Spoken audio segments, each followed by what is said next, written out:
Em setembro de 2008, dois irmãos desapareceram dentro da própria casa. Não havia sinal de arrombamento.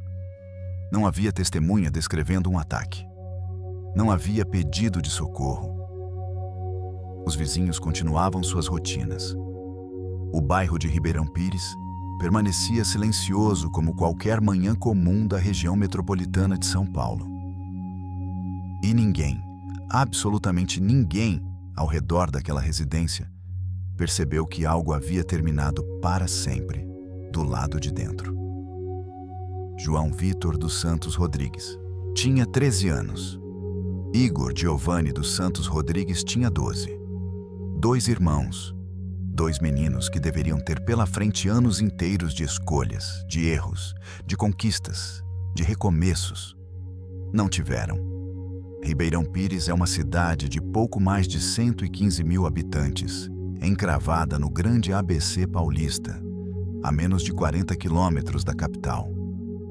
Uma cidade comum, de ruas tranquilas, de famílias que acordam cedo para trabalhar. O tipo de cidade onde a notícia de dois meninos desaparecidos em setembro de 2008 tomou conta do bairro antes mesmo de chegar aos telejornais nacionais. Os vizinhos lembravam dos dois. Lembravam de vê-los na calçada, de cruzar com eles na rua. Crianças comuns, em uma casa comum, em um bairro comum. Mas o que acontecia dentro daquela casa não tinha nada de comum. E o que tornaria esse caso diferente de tantos outros crimes que chocaram o Brasil não seria apenas a brutalidade do que aconteceu naquela madrugada de setembro. Seria o que existia antes, o que estava documentado, o que havia sido registrado, avaliado, e ainda assim não foi suficiente para proteger duas crianças que pediram socorro de todas as formas que conseguiram. Porque essa história não começou no dia 5 de setembro de 2008. Ela começou anos antes, em registros oficiais produzidos pelo próprio sistema que deveria protegê-los, em relatórios assinados por profissionais que conheciam de perto a situação daqueles dois meninos, em decisões tomadas dentro de um processo judicial que tinha acesso a tudo o que estava documentado. E quando você entender o que existia naqueles arquivos antes daquela madrugada, uma pergunta vai ficar com você por muito tempo depois que esse vídeo terminar. Como duas crianças que o Estado conhecia, que o sistema acompanhava há anos, que foram ouvidas por psicólogos e assistentes sociais, que pediram explicitamente para não voltar para casa, foram devolvidas para morrer. Se você ainda não conhece esse caso, prepare-se, porque ele vai mudar a forma como você enxerga o que chamamos de proteção à infância. Para entender o que aconteceu em setembro de 2008, é preciso voltar alguns anos. João Vitor e Igor cresceram na região metropolitana de São Paulo.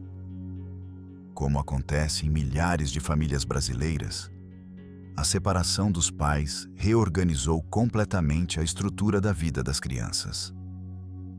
A guarda foi definida judicialmente, e os dois irmãos passaram a viver com o pai, João Alexandre Rodrigues, e com a mulher dele, Eliane Aparecida Antunes Rodrigues, que se tornaria a madrasta dos dois meninos. João Alexandre trabalhava como segurança. A vida, observada de fora, parecia comum. Mas dentro daquela casa, uma realidade completamente diferente tomava forma. Uma realidade que, por muito tempo, permaneceu invisível para quem passava na calçada, para quem cumprimentava a família na rua, para quem não tinha acesso ao que acontecia depois que a porta se fechava. É preciso entender como essa invisibilidade funciona. Não existe, na maioria dos casos de violência doméstica contra crianças, uma placa na porta anunciando o que acontece do lado de dentro. Não existe um aviso prévio. O que existe são adultos que aprenderam a separar muito bem o que acontece dentro de casa do que o mundo do lado de fora precisa enxergar. João Alexandre e Eliane não eram figuras excêntricas ou evidentemente perturbadas para quem os conhecia superficialmente. Ele trabalhava, ela cuidava da casa. Os meninos iam à escola. A fachada funcionava. Até que, em 2005, as primeiras denúncias chegaram às autoridades. Relatos de maus tratos, situações de risco para o desenvolvimento das duas crianças, informações suficientes para acionar o Conselho Tutelar de Ribeirão Pires e colocar aquela família sob acompanhamento oficial. O processo criminal relacionado a esses maus tratos foi aberto contra o casal na primeira vara da cidade. João Alexandre e Eliane já eram investigados. E os meninos continuavam morando com eles. Com o aprofundamento das avaliações, o que os registros descreviam era perturbador. João Vitor e Igor relataram que apanhavam com vara de bambu, que ficavam de castigo por qualquer motivo que a madrasta considerasse suficiente para uma punição. Em uma das situações documentadas nos arquivos do processo, os dois foram obrigados a comer papel e chocolate com sal até vomitarem. E depois de vomitar, foram forçados a comer de novo o que havia saído. O motivo que Eliane havia dado para esse castigo era que os meninos teriam comido 5 pãezinhos escondidos. Em outra ocasião registrada, João Vitor urinou na cama durante a noite. A punição aplicada foi mantê-lo de pé, olhando para a parede, durante toda a madrugada. E havia algo ainda mais grave naqueles documentos. A madrasta já havia tentado estrangulá-los. Isso não era boato. Não era uma versão apresentada por alguém com interesse no processo. Estava documentado. Constava nos autos. Havia sido registrado pelas autoridades competentes como um fato. Em 2007, com o conjunto de evidências que havia se acumulado ao longo de 2 anos de acompanhamento, os órgãos responsáveis tomaram uma decisão que o próprio Estatuto da Criança e do Adolescente prevê para situações exatamente como aquela. João Vitor e Igor foram retirados da casa do pai e da madrasta e encaminhados para o abrigo Novo Rumo, em Ribeirão Pires. O acolhimento institucional não era uma punição para a família. Era uma medida de proteção temporária para as crianças, destinada a garantir que, enquanto a justiça avaliava as condições do ambiente doméstico, os 2 irmãos estivessem em segurança. No abrigo, João Vitor e Igor tinham rotina, acompanhamento profissional e, pela primeira vez em muito tempo, estabilidade. Tinham horários, tinham refeições garantidas, tinham adultos ao redor que não representavam ameaça. E para 2 crianças que haviam crescido em um ambiente onde qualquer erro podia resultar em punição física ou humilhação, a experiência de um espaço sem medo tinha um peso que vai muito além do que qualquer relatório técnico consegue capturar completamente. E havia algo mais. Havia espaço. Espaço para falar, para processar, para colocar para fora, com o cuidado de profissionais treinados para ouvir, tudo o que havia sido vivido dentro daquela casa. Foi nesse período que aconteceu algo que ninguém que conhece esse caso consegue esquecer.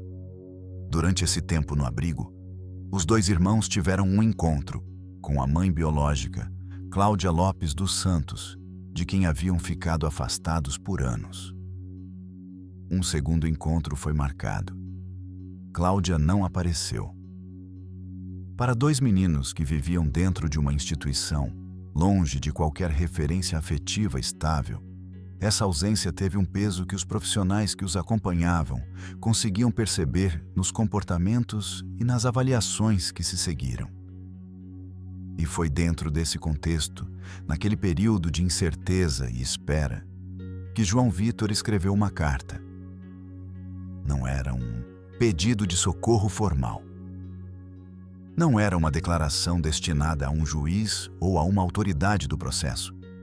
Era um texto escrito por um menino de 12 anos que, dentro de um abrigo, colocou no papel os seus desejos mais simples. Queria ter uma vida tranquila. Queria ter minha mãe. Queria ver meu avô. Queria ser policial. Queria amar os outros e não ter inveja. Queria ter Deus no coração. Queria ter uma bicicleta. 7 desejos. 7 frases de uma criança que não pedia nada extraordinário. Que não pedia luxo, nem vingança, nem reconhecimento. Pedia o que qualquer criança deveria ter como ponto de partida na vida. Essa carta ficou guardada nos arquivos. Anos depois, ela seria lida em voz alta dentro de um tribunal, diante de 7 juradas. E pelo menos uma delas não conseguiria segurar as lágrimas. Mas, em 2007, o que estava sendo discutido ainda era outra coisa.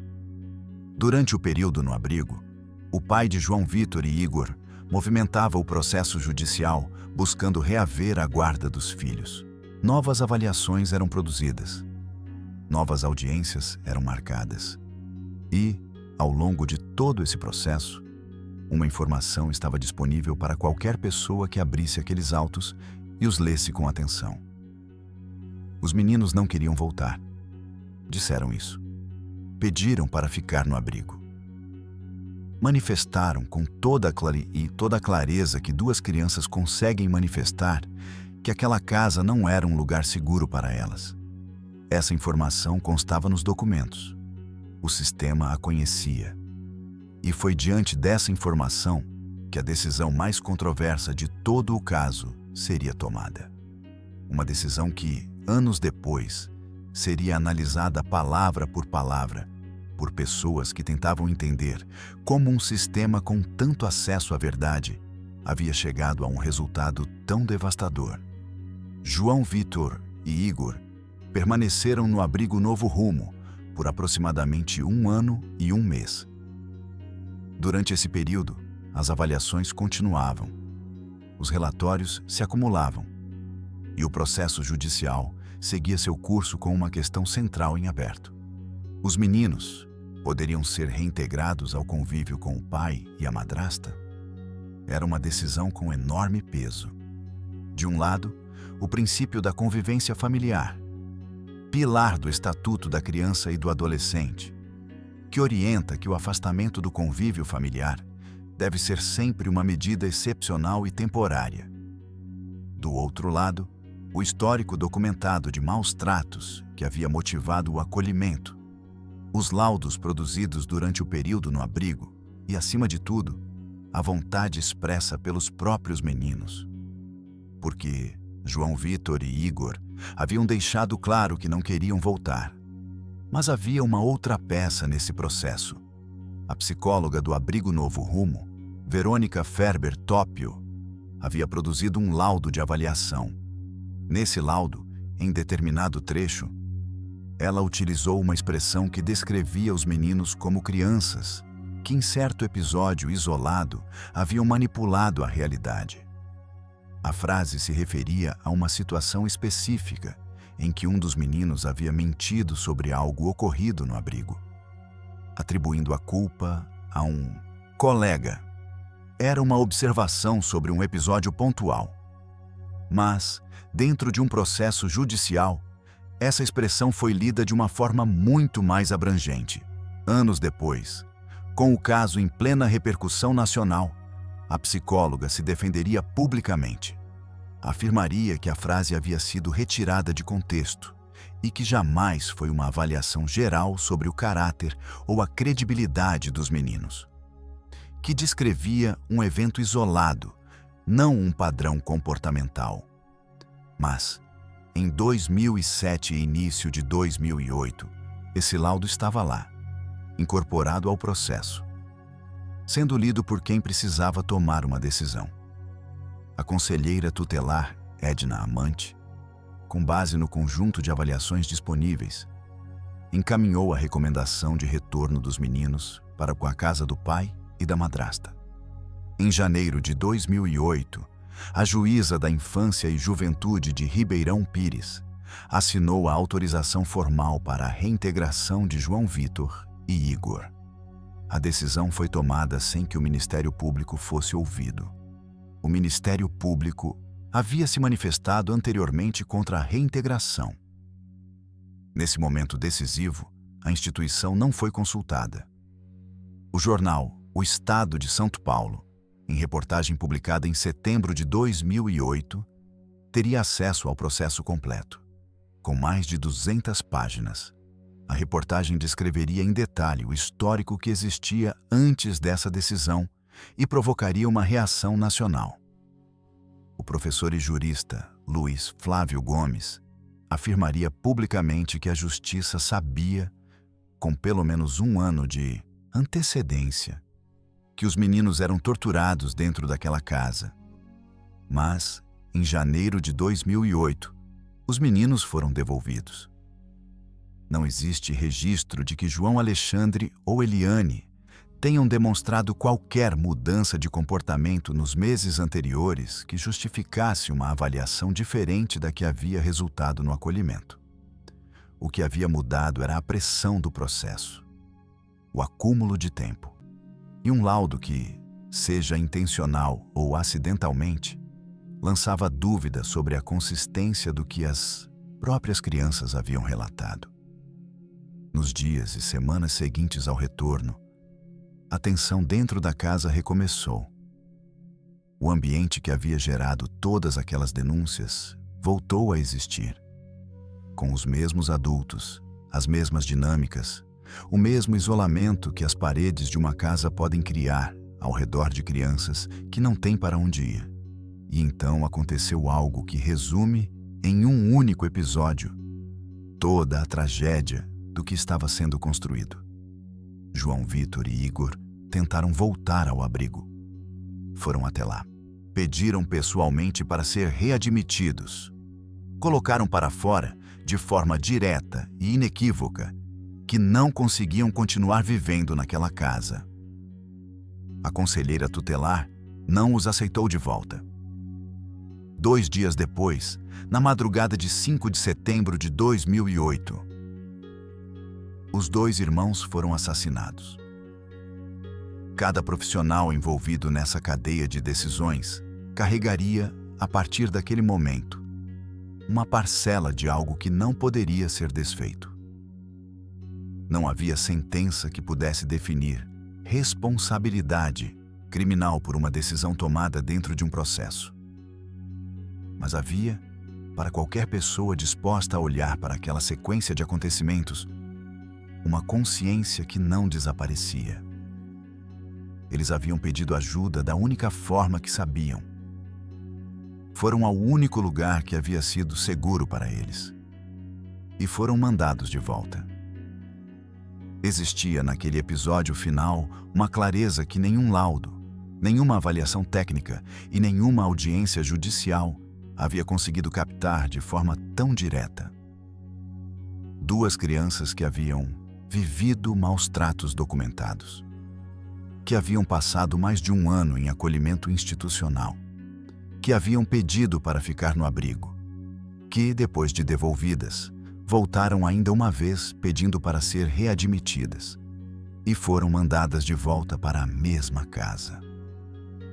2 dias depois, não havia mais como mandá-las a lugar nenhum.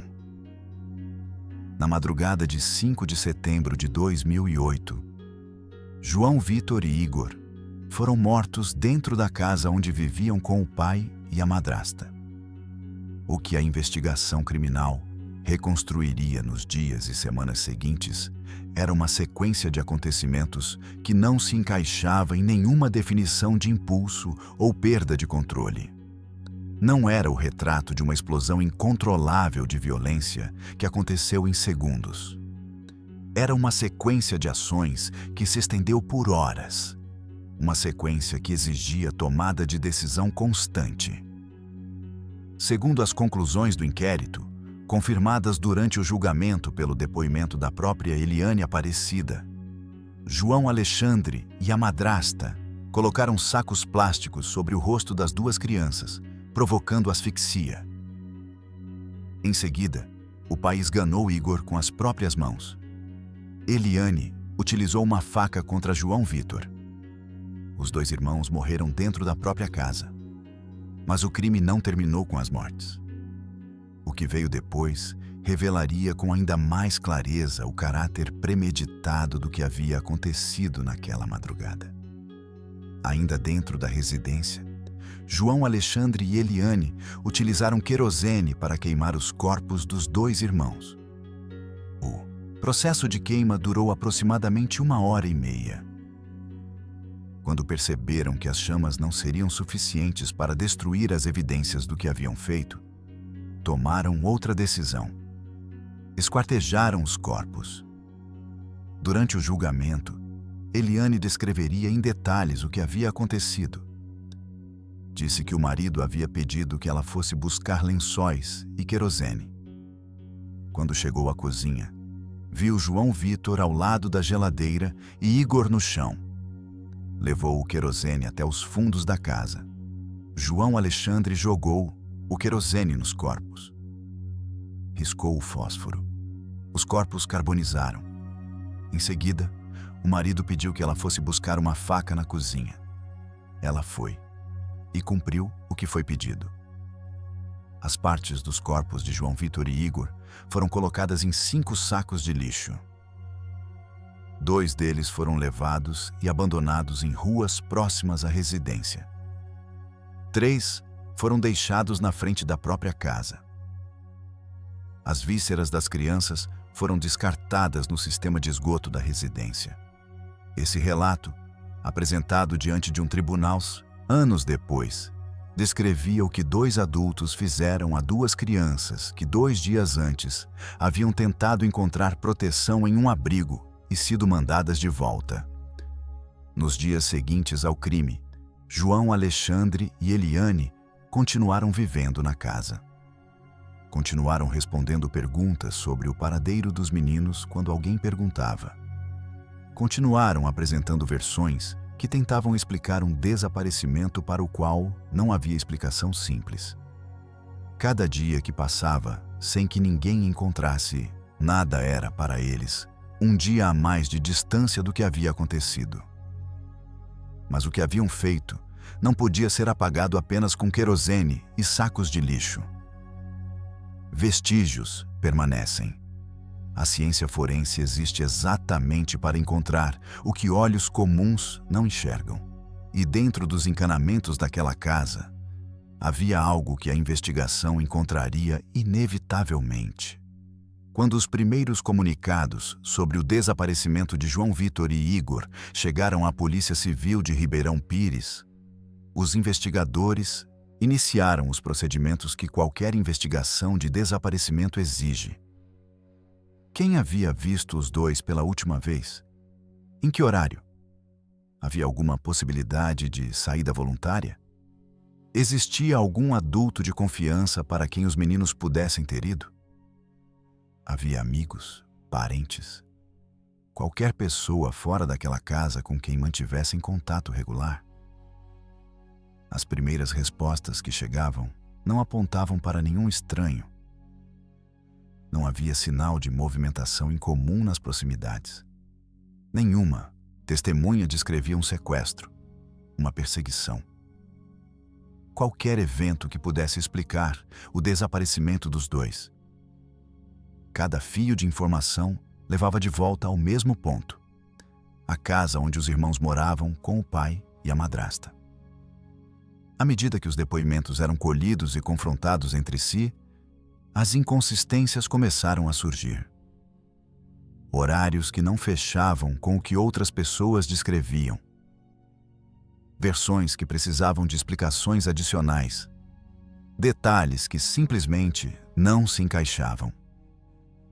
A equipe da Polícia Civil deixou de concentrar esforços apenas na busca ativa pelos meninos e passou a examinar a residência com a atenção reservada para investigações de crime. Os peritos iniciaram uma análise detalhada de cada ambiente da casa. Cada superfície, cada cômodo, cada detalhe aparentemente sem importância que pudesse guardar alguma informação sobre o que havia acontecido. E foi durante essa etapa que a tentativa de apagar os rastros do crime começou a se desfazer. Durante as buscas, equipes localizaram restos mortais nos encanamentos da residência. A descoberta não deixava margem para interpretação alternativa. João Vitor e Igor haviam sido assassinados dentro da própria casa. Com as evidências materiais confirmadas pelos laudos periciais iniciais, a Polícia Civil representou pelas prisões temporárias de João Alexandre Rodrigues e Eliane Aparecida Antunes Rodrigues. As prisões foram efetuadas ainda em setembro de 2008. A repercussão foi imediata e nacional. Jornais de todo o país passaram a cobrir o caso com uma intensidade raramente vista para crimes ocorridos fora das capitais. O grande ABC paulista se tornou o centro das atenções de redações, emissoras e do público que acompanhava os desdobramentos com uma mistura de horror e necessidade de entender. Não era apenas um crime brutal. Era um crime que havia sido anunciado. Com os dois acusados presos, os interrogatórios aprofundaram o confronto entre as versões apresentadas e o conjunto de evidências reunidas. João Alexandre acabou concordando em participar de uma reconstituição do crime, descrevendo a sequência de eventos da madrugada de 5 de setembro. A reconstituição permitiu que os investigadores verificassem a correspondência entre o relato e os vestígios encontrados na residência e nas ruas próximas. Eliane optou por não participar da reconstituição, mas, como o julgamento mostraria, ela não ficaria em silêncio para sempre. Com o inquérito concluído, o Ministério Público analisou o conjunto completo de provas. Os laudos periciais, os depoimentos, a cronologia dos acontecimentos, os vestígios materiais localizados durante as buscas.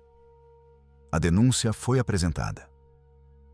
João Alexandre Rodrigues e Eliane Aparecida Antunes Rodrigues foram formalmente acusados do assassinato de João Vitor dos Santos Rodrigues e Igor Giovanni dos Santos Rodrigues, com 4 qualificadoras: motivo torpe, meio cruel, ocultação de cadáver e dificuldade imposta à defesa das vítimas. A fase judicial começava, e com ela, o momento em que uma carta escrita anos antes dentro de um abrigo finalmente seria ouvida por todos. Em dezembro de 2010, mais de 2 anos após o crime, o caso chegou ao Tribunal do Júri, no Fórum de Ribeirão Pires. O julgamento foi realizado nos dias 15 e 16 de dezembro. No primeiro dia, as testemunhas de acusação e de defesa foram ouvidas. O delegado responsável pela investigação prestou depoimento. Os laudos periciais foram apresentados em detalhe. E ao final da sessão, o juiz encerrou os trabalhos após João Alexandre prestar seu depoimento. Antes dele, Eliane Aparecida havia subido ao banco. E ali, diante do conselho de sentença, composto por 7 mulheres, a madrasta admitiu que havia participado do esquartejamento dos 2 enteados. Descreveu o querosene. Descreveu a faca que foi buscar na cozinha. Descreveu os 5 sacos de lixo. Descreveu cada etapa de uma noite que havia começado com 2 crianças vivas e terminado com partes dos seus corpos espalhadas pelas ruas de Ribeirão Pires. No segundo dia, os debates finais foram realizados. O júri era composto por 7 mulheres que, ao longo de 2 dias, haviam ouvido detalhes que a maioria das pessoas não consegue processar sem algum impacto emocional duradouro.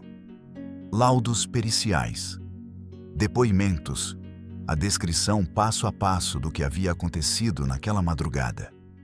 A defesa sustentou que o crime não havia sido intencional. O promotor Abner Castorino se levantou para iniciar os debates pela Acusação. E fez uma pausa. Sacou um papel. Era a carta de João Vitor. A mesma carta escrita anos antes, dentro do abrigo Novo Rumo, por um menino de 12 anos que havia colocado no papel os seus desejos mais simples enquanto esperava que o sistema decidisse o seu destino. O promotor leu cada linha em voz alta, para cada uma das 7 juradas que compunham o conselho de sentença. Queria ter uma vida tranquila. Queria ter minha mãe. Queria ver meu avô. Queria ser policial. Queria amar os outros e não ter inveja. Queria ter Deus no coração. Queria ter uma bicicleta. O silêncio que tomou conta da sala naquele momento não precisava de explicação. Pelo menos uma das juradas não conteve as lágrimas. Depois dos debates, o conselho de sentença se reuniu para responder aos quesitos formulados pelo juiz. A decisão confirmou integralmente a tese da acusação. João Alexandre Rodrigues foi condenado a 67 anos, 1 mês e 10 dias de reclusão por duplo homicídio. Eliane Aparecida Antunes Rodrigues recebeu a pena de 59 anos, 6 meses e 20 dias pelo mesmo crime. As 4 qualificadoras foram reconhecidas. Motivo torpe, meio cruel, ocultação de cadáver e dificuldade imposta à defesa das vítimas. Com a leitura da sentença, o processo criminal chegava ao seu desfecho formal. Mas havia uma segunda história correndo em paralelo ao processo desde o início, e essa não terminaria com nenhuma sentença. Porque o crime havia durado uma madrugada. Mas o histórico que o antecedia havia durado anos. Anos de registros, anos de acompanhamento, anos de relatórios assinados por profissionais que conheciam a situação daqueles 2 meninos. Um processo com mais de 200 páginas, contendo maus tratos documentados, tentativa de estrangulamento registrada, relatos de castigos degradantes e a vontade expressa, em diversas ocasiões, pelos próprios meninos de não voltar para aquela casa. E apesar de tudo isso, eles foram devolvidos.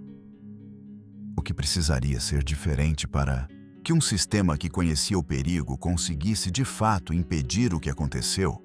E havia ainda outra camada nessa discussão. O que acontece quando uma criança vítima de violência é avaliada por profissionais que não conseguem separar o comportamento gerado pelo trauma do comportamento, que indicaria mentira ou manipulação? Crianças que vivem em ambientes de violência crônica desenvolvem mecanismos de defesa que podem ser facilmente confundidos por um olhar não suficientemente treinado com desonestidade.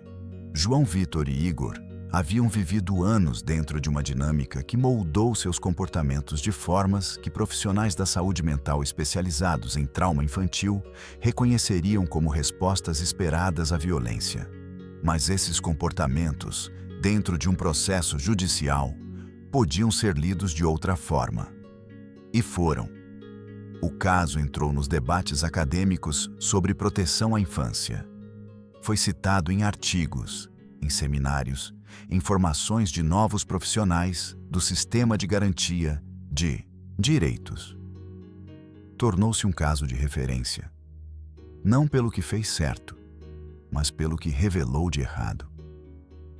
Hoje, mais de 15 anos depois daquela madrugada de setembro de 2008, os nomes de João Vitor dos Santos Rodrigues e Igor Giovanni dos Santos Rodrigues continuam sendo lembrados. Não porque o caso trouxe algum tipo de consolo completo, mas porque a história deles coloca em xeque algo que a maioria das pessoas prefere acreditar que funciona melhor do que realmente funciona.